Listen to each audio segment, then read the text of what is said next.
Good day mga kabiyahero! Welcome to another video. It's Tuesday, kaya it's off day. Kaya meron tayong pagkakataon na mapuntahan ang isa na lamang tourist spot dito sa Budapest.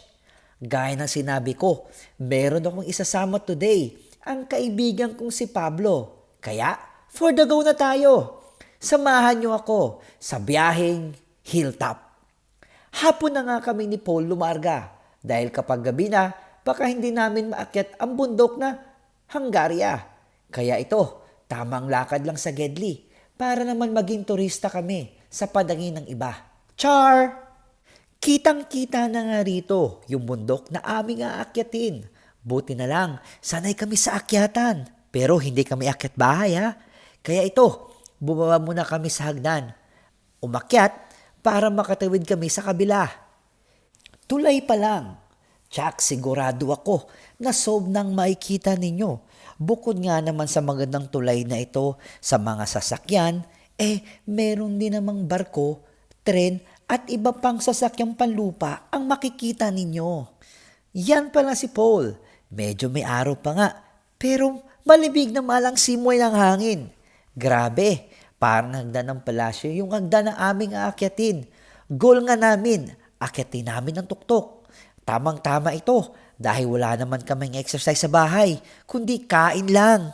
Char!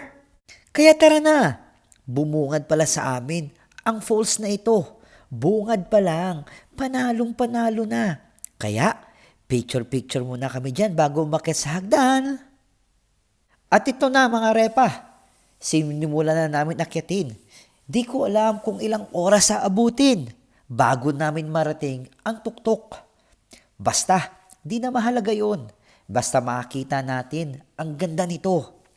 Kaya naman, sa mga nanonood ng video ito, pahiling naman, i-share nyo, i-like at i-follow ang page natin para lalo tayong ganahan gumawa ng mga video. Meron din pala ditong mga ilang nagbebenta ng mga souvenir. Kaso, di muna natin need. Kaya tayo ay nagpatuloy maglakbay papuntang tuktok ng bundok. Hindi naman masyadong halata sa ngiti ng aking muka na hindi ako excited na makita at marating ang taas nito. Kulang na lang, tumambling ako. Hindi ka nga magsasawa sa hagdan na iyong makikita dahil sa bawat takbang mo, papunta ito sa goal mo. Kaya hinay-hinay lang. One step at a time lang tayo. Kaya ito, ninanamnam ng isang matanda ang view na nakikita niya. O kita nyo, sobrang saya niya. Patalon-talon pa. Hindi lang pala basta bundok ito.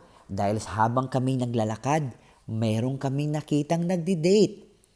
Kaya, masasabi ko lang, maghihiwalay din kayo. Char!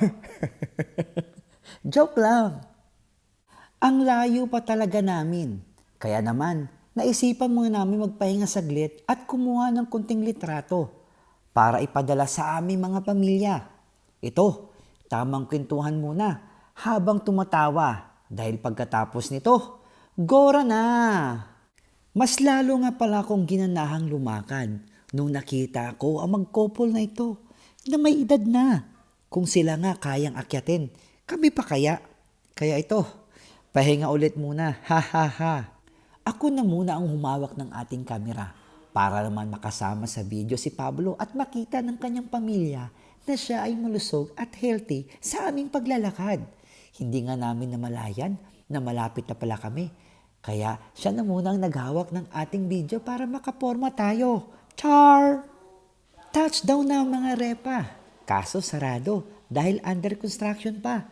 Kaya ito, tamang sa Gedli lang tayo dumaan para atin talagang masilayan. Pagkatapos yan, ito nga pala, ang view dito sa taas. Grabe, sulit na sulit talaga. Kaya, picture taking time muna. Meron nga akong napansin mga repa. Yung mga kandado dito ay customized. Ang nakalagay ay ang mga lovers. Kaya syempre, hindi tayo nagpahuli.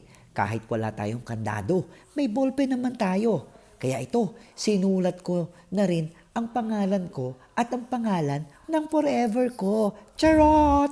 Pagkatapos nga ito, kami nagyaya ng umuwi at kami ang naglakad nga ng pababa ng pababa, ng pababa, at nagpahinga, at naglakad ulit ng pababa, ng pababa, ng pagbaba, at nagpahinga ng konti, at naglakad ulit ng pababa, spaghetti pababa, pababa, char. Hanggang dito na lang. Bye!